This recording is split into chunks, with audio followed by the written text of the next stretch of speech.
Greetings, women. I'm Andre, and I'm Josh, and welcome back to the Windmill full of corpses. I mean, yes, yes, yes, we both wearing them. We both Yes. wearing the boys. Yes. Boys. Okay, wearing the boys. That sounds weird. Okay, so Metanoia is out. At the time of filming this, it's out yesterday. And we still haven't heard it, which is wrong. And we have to fix that right now. So we're gonna be digging through all the songs except for the intro because it's an intro into Katabasis, which we already recorded. But we will hear that off camera, of course. And taking the track listing in order, I believe the first one that comes is Leap of Faith. I think so. Well, we're doing Leap of Faith now, so I hope that's the one that comes. Yes. I think this one's an instrumental. I have no idea which way it's gonna go, but it's Persefone, so I'm hyped.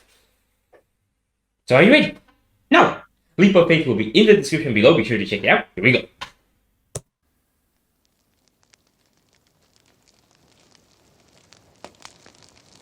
Reminds me of the Fire book. It burns us.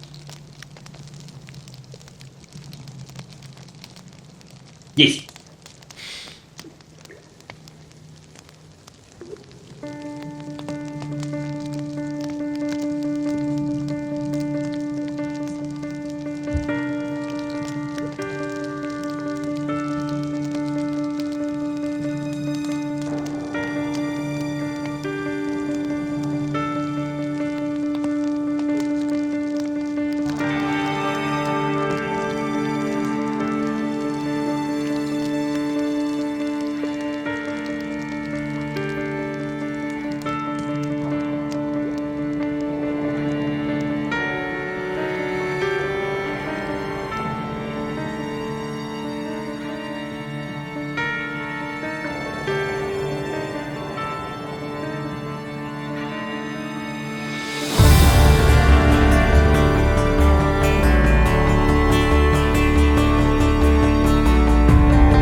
Yes, All right. Okay. I love it. So that was clearly a atmospheric bit.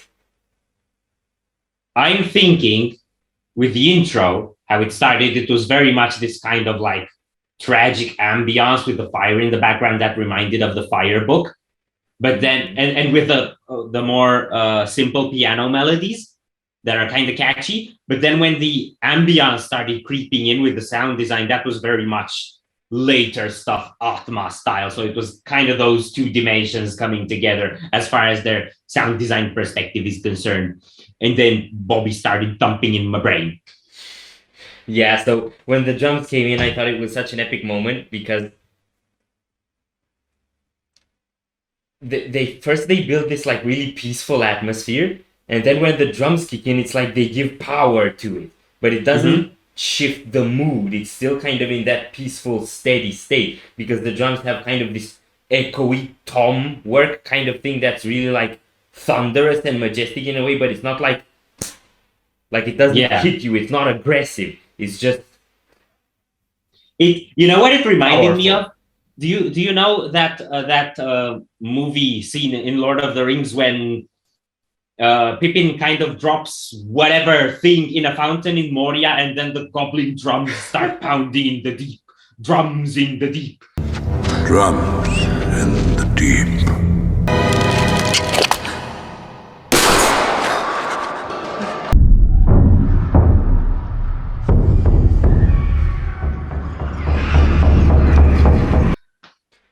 That's what.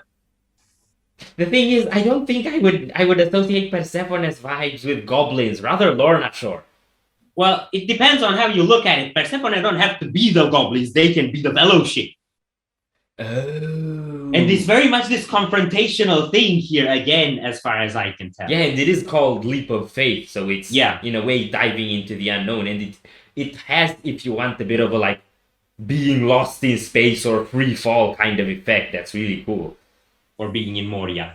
Yeah. Another thing I want to say is with this one, with the kind of thunder sound effects and with all the different tones that we heard on keyboards and stuff going on, it shows amazing production. And I was already thinking, based on the songs we heard, the production in this, I don't think it's Jens Bogren anymore, like it was on Atma, but it is incredibly well produced. Yeah. Yeah, I felt that way too. It's definitely, I wouldn't necessarily say a step up production-wise because Atma was already Top tier. top level. Yeah, top tier. But it's equally on the same level and new and fresh. Two more compositional aspects. The drumming actually sounds like there's kind of acoustic percussion drums like you would hear in classical music. So I don't know if we're getting just the standard kit here. And through the end, we started getting these like orchestras with wind instruments. Yeah. So that's some huge props to Mo for like orchestral building there. I'm guessing that's Mo who did that. So yeah, despite all the keyboards and stuff, I don't think I ever would have actually described Persephone as symphonic, but here it kind of felt like it a bit. And I think also on the first part we had some violins and stuff creeping in, clean guitars as well as piano. And then on the last part, I don't know if you noticed, but I think the actual driven guitar came in, but it was not in your face. It was a bit put to the background. yes. So yeah, bringing that in and also bringing the kind of the wind instruments is like a great way to open up an orchestral soundscape. And one more detail, I think in that quick dip in between, because we had a build up and then it dipped a bit and then it went into the more majestic part. I think in that quick dip we could actually hear a bit of clean vocal chanting from Mo, but I wouldn't be sure. Yeah, I heard it too. It's there. It's there. It be. Okay, so that's Leap of Faith by Persephone. Proof that they can also be really, really gentle and soulful. But now it's time to get into the madness. So, if you enjoyed this reaction, we greatly appreciate the likes and shares. And if you want to see more, don't forget to subscribe with bells on. Thank you very much for stopping by. We hope you enjoyed your stay and we'd love to see you back at the Windmill very soon. Of course, yeah.